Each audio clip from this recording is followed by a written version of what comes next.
revealing themselves to you, and they're revealing their priorities and what matters to you. And then you get to choose. You get to choose how to respond. And that's where your power is. I love the way you speak. I've been captivated this entire time, taking in every word, not agreeing with all of them, but taking them in. Let them. Let them. I don't care. Control freaks, breathe easy. Mel Robbins is here, and she's clearing a space to help us let go of our anxiety. If your friends don't invite you out this weekend, let them. If the person you're dating doesn't want a commitment, let them. If your kids don't want to go to the flea market with you this weekend, let them. Stop worrying about managing and stressing about other people. Stop forcing them to change. Let people be who they are, because they are revealing themselves to you, and they're revealing their priorities and what matters to you. And then you get to choose. You get to choose how to respond.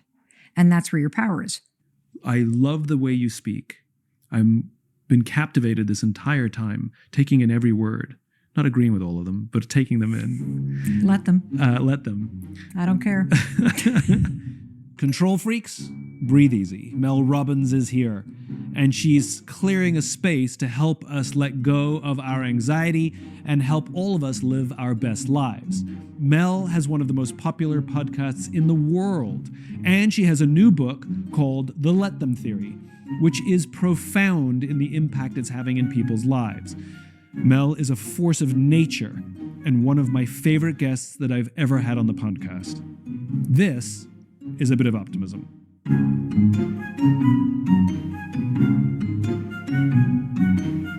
So, one of the things that you and I have in common is that it's amazing that we're still around. Who the hell are you calling old, son? Given that the work that we did on TED that sort of helped the world know what we were thinking about the world was many years ago. Yes. Yours 13 years ago, right? Yeah. Mine 15 years ago. 15. I know, painful. So you're the dinosaur. I'm the younger one. Yes. At least in TED years. Yeah, at least in TED years. And did you know that your work would resonate as loud as it has? Would you able to? Are you kidding me? So literally, let me give you the backstory. Okay. So it is 2011, and my husband is in a failing restaurant business. That sounds like all restaurant businesses. Yep. We have liens on the house, and we're $800,000 in debt. Okay, that sucks. Oh, it sucks. All right. 3 kids under the age of 10. Friends and family have invested. Yeah. And I am scrambling to make money however I can, to put gas in the tank and groceries on the table. And a couple years prior, I had created this little thing that I call the 5-second rule, which is this technique of counting backwards, 5, 4, 3, 2, 1, to launch yourself through an excuse or doubt or anxiety or whatever, and just do what you need to do. And I invented it to help me get out of bed on those mornings when the anxiety was so crushing that I couldn't get out of bed. And so I would 5, 4, 3, 2, 1, get out of bed. And I started using this little countdown thing to push me through all the excuses and take all the little actions one by one that slowly put my life back on track. But I got a phone call from a friend of mine from college who said, hey, there's this person putting on this thing out in San Francisco, and they're looking for somebody who has changed their career a lot. And she said, I thought of you. She said, they're offering 2 plane tickets and 2 nights at the St. Regis. And Simon, when you're $800,000 in debt, that sounds like a vacation. And so I said, sure. Now, keep in mind, I'd only taken a speaking class, like a public speaking class in high school. I was not a professional speaker. I had never stood on a stage in front of an audience and delivered any kind of keynote, but I wasn't thinking about that because I was thinking about, okay, I'm going to get to San Francisco. Chris and I are going to have a couple days away from our kids. This is going to be amazing. I get there and it's like, oh my God, I got to give a speech. I forgot about this part. So when you watch my TEDx talk, you are literally witnessing a 21-minute long panic attack. If you look closely a minute in, you will notice I have this gigantic neck rash that people get when they drink too much or they have anxiety. I'm darting around the stage in and out of the spotlight. And around minute 19, I forgot how to end it. And I couldn't remember how I was supposed to end it. And so I blurt out the 5-second rule, which I had never shared with anybody except for my husband.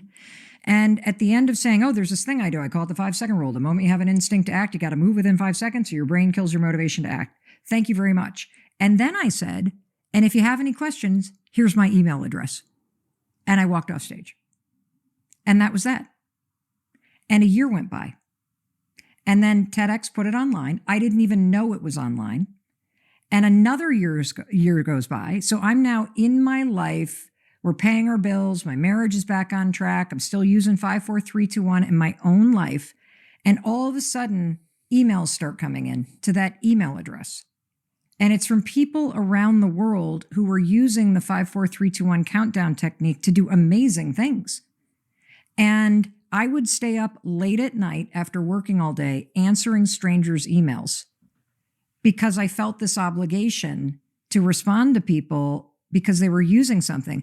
I never, ever thought that it would be anything other than a couple nights in San Francisco.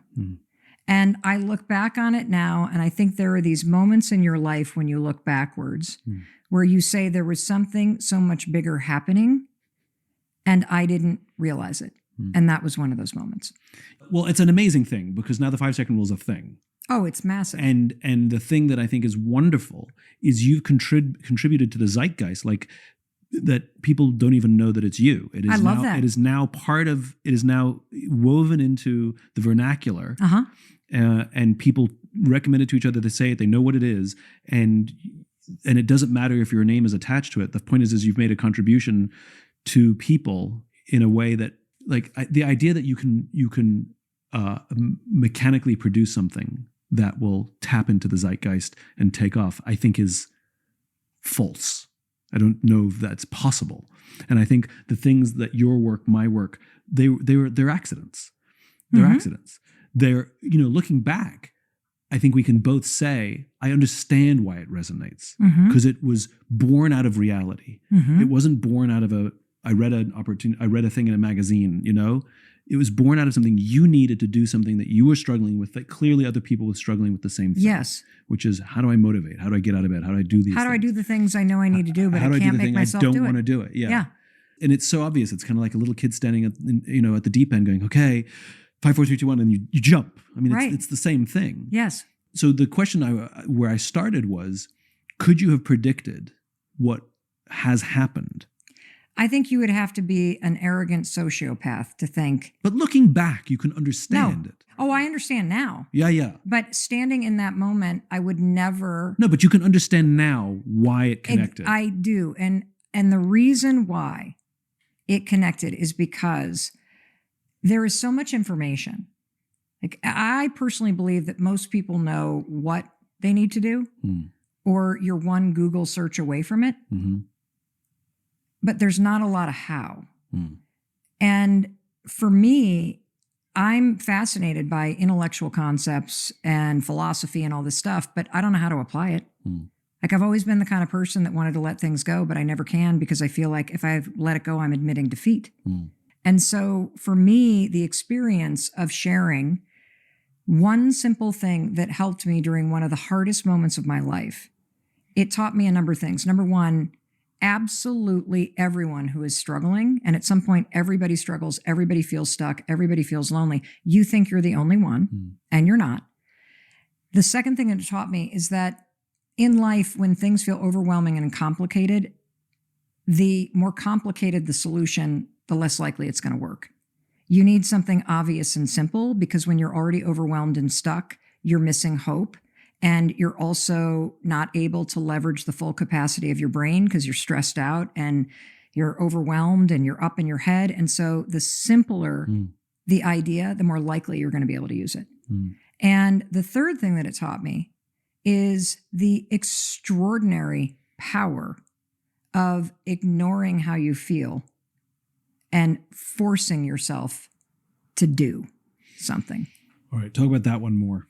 Because that's I have no problem letting myself down. What do you mean? So for example, I know I need to get back in shape. I know I need to go to the gym. And I'll wake up in the morning and say like, all right, work out. I got all the workout stuff at home. You know, I don't need to even go anywhere. I'm like, all right, when you're up early, why don't you work out? And I'd be like, meh. You don't feel like it. Do the crossword puzzle instead. Yeah. But that's daily.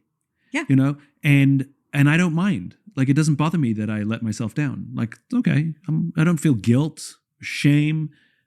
But if I'm meeting somebody to work out, I will be there 100%. Of course. So do you actually want to solve this? Go on. Yes. Well, because people only change when they feel like it. And this does not, to me, sound like a compelling enough reason in terms of your why. And I don't think you're committed to changing it, so I don't think you're going to do it. If you really wanted to do it, you're a smart enough person that you would solve this problem. See, I think the issue is... I don't think it's a question of intelligence. No, I don't either. I think it's that you listen to your emotions in the moment and you allow them to dictate what you do. I think it's routine. Like, when you're in a routine, it's hard to get out of it. But do you agree? Like, if I'm working out on a regular basis, it's very hard. So when I used to run a lot. Okay. And when I was running a lot, I just loved running. And I was in the routine, and it'd be the afternoon. I'd look at my watch and I'd be like, I don't have a meeting for another hour. I'm going to go for a run. I would just go for a run. Like, when I was in the routine, I loved being in the routine. And so I'm in the routine of not working out. That's my routine. So I think it's hard to change routines. True. And I'm in the routine of not doing. See, I believe people only change when they want to. Yeah.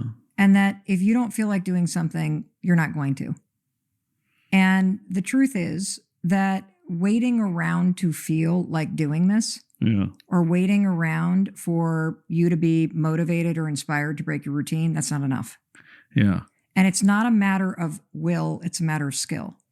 And it is a skill in life to be able to feel what you feel and then do what you need to do. You know, one of the most famous taglines in the world is Nike, just do it. Sure. What's the most powerful word of those three words? The do. No. The just. Yes. If their tagline had been do it. Oh, yeah, you would have hated that. I would have hated it, yeah. Yeah, of course, because pressure. It's aggressive. Well, it's not only that it's aggressive. If you look at basic brain wiring, that type of pressure doesn't motivate. It actually creates resistance to change. Yeah. Because it is an assault on your fundamental need to control yourself. Yeah. But the tagline, just do it, appeals to your humanity. It's acknowledging something we all struggle with, which is that moment of hesitation, that moment of self-doubt, that moment where you're standing on the sideline aching to jump in the game, but you are holding yourself back. The just is everything. And that's what the 5-second rule is. It's acknowledging that we all have this habit of hesitating in the small moments, this bias towards thinking, where we consider how we feel about the thing that we're about to do instead of doing the small thing that we need to do. And for me, it was the moment of hesitation when the alarm rang. And I knew I needed to get out of bed. I knew I needed to get the kids on the bus. I knew I needed to get a job. I knew I needed to not drink so much. I knew I needed to stop screaming at my husband. I knew I needed to ask for help. I wasn't doing any of it. Because in that moment when that alarm rang, and I knew what I needed to do, I stopped and considered how I felt about doing it. And when you stop and consider how you feel, your brain is wired to do what's easy. We naturally move towards it. We are also wired to push away from what feels hard. And the reason why it is so difficult to break patterns is because the patterns that you're in feel easy because you know them. Lying in bed is easy. That's why we do it. Picking up your phone and scrolling on social media, it's easy. That's why we do it. In order to change anything about your life or to replace any pattern in your life, you have to work against basic wiring in your brain, and you have to develop a skill of being able to ignore how you feel and choose to take action even when you don't want to. And that's what the 5-second rule taught me. You know, when I look at the success that I've built And the things that I've done since even the TEDx talk or that moment in my life 14 years ago, I don't think I'm particularly special. I just did what a lot of people won't do. I got up on the mornings when I didn't feel like it. I did the boring ass, tedious, grueling crap that needs to get done every day. And I refused to quit.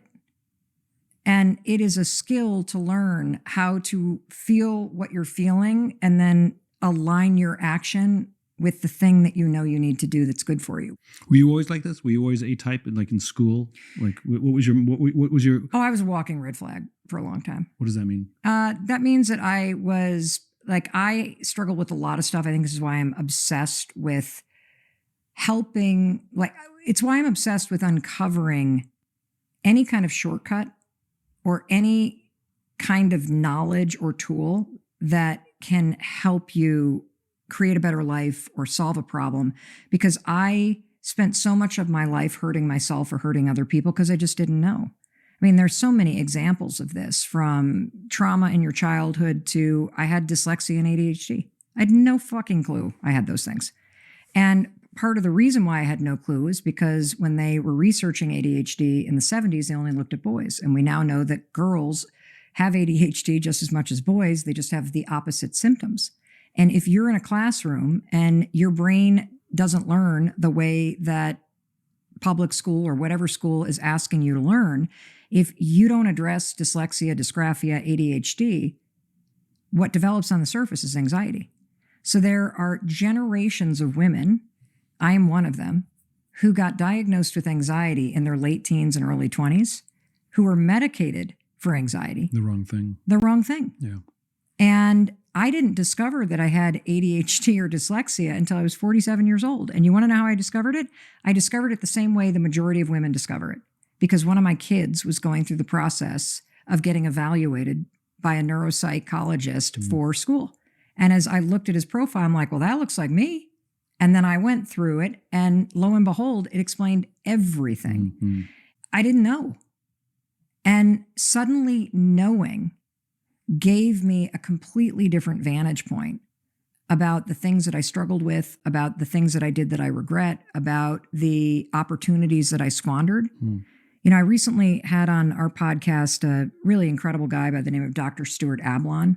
He's a psychologist that's been practicing at Mass General Brigham for 30 years. And he had this thing that he said just a week ago that I will never forget. He said, people do well when they can. And if you're not doing well, or if somebody in your life is not doing well, it's because they can't right now. There's a skill. It's not a willpower issue. If somebody is expressing challenging behavior, there's typically some sort of skill that is missing. There's a problem underneath the behavior that hasn't been discovered. And so what I've found in my life is that I have struggled silently. I have felt very stuck in patterns of behavior that I didn't feel like equipped to be able to replace or understand, which only leads you to feel worse about yourself. Like, how can I keep doing this to myself? How can I keep making the same mistakes? Why am I so damn hard on myself? And so when you don't know what's going on, or you don't understand kind of the trap that you're in, then you have no ability to get out of it. And so for me, it was a revelation to understand that simply counting 5, 4, 3, 2, 1, it allowed me to not be ruled by emotion. It allowed me to not let the patterns of my past dictate the person I was in the present. And when you start to gain that kind of control over yourself, it's liberating. So no, I wasn't always that person at all. But were you did you always have a lot of grit, sort of work hard at school? Yeah. Because I was like super competitive, and like a lot of people, I got a lot of positive attention when I got great grades, or when the track team won, or when I was elected president of whatever. And so, yeah. So it was not that you had the skill of grit and motivation and you lost it. And the 5, 4, 3, 2, 1 help you. See, I don't think it's an issue of motivation. Go on. I don't, because I think motivation's complete garbage. Mm-hmm. It's never there when you need it. And that's the paradox of it, is that we're all sitting there waiting to feel motivated. Yeah. And it's not coming. Yeah. Because basic wiring of the brain is that you will always default to what's easy and you always push against what's hard. And if motivation were available on demand, we'd all have $1 million and six-pack abs. And so sitting around waiting to get done. And that's an incredible thing. But do you allow yourself then to feel sad? Of course. Absolutely. Absolutely. But I get to choose how I sit with it. So give me an example. So being sad is a mentally healthy response For sure. to situations in life. Yeah. And the thing about it is that there's going to become an amount of time that being in your sadness is helping you process grief or helping you process heartbreak or helping you process disappointment. Like for me, the last time, the thing that comes to mind is when we moved. So we lived outside of Boston for 26 years. And then about 4 years ago, we moved to Southern Vermont. And so at the age of 52, all of a sudden I'm in this tiny little town and I don't know anybody. I don't have any friends. I was very sad. I was very lonely. And I sat with it for quite a while. And I think that I over-indexed on sadness for probably 6 months too long. And at some point, there's this tipping point with your emotions where you go from needing to process something to truly drowning in it. And that's when I think you need to do something. Where do other people factor into all this? The idea of asking for help or having a support network. Mm-hmm. You know, I hear everything you're saying, and it's true and inspiring. But where do other people fit into this? Like Other people are everything. Because we're social animals, and none of this works in a vacuum. Correct. So even in your story, at what points would this not have been possible if there wasn't another person involved? I mean, there's only so many times you can say 5, 4, 3, 2, 1. Yeah. So 5, 4, 3, 2, 1 changes your relationship to yourself. Right. I mean, you asked me, like, what's the reason you want to be in shape? Yes. Right. And, and service is the greatest motivator of all. Your family, your friends, whatever it is, the greater good. Mm-hmm. And I said, I'm okay letting myself down, but I don't want to I won't let other people down. And I also know that my ability to deal with stress, discomfort, whenever one needs grit, skyrockets if I have at least one person in my life who says, you got this. Mm-hmm. They don't have to go on the journey with me. Right. But if I can call them at the end of the day and be like, I'm not so sure, they're like, yeah, I believe in you. And if it all goes south, I'm still going to love you. And then all of a sudden I'm golden. Of course. Where is the person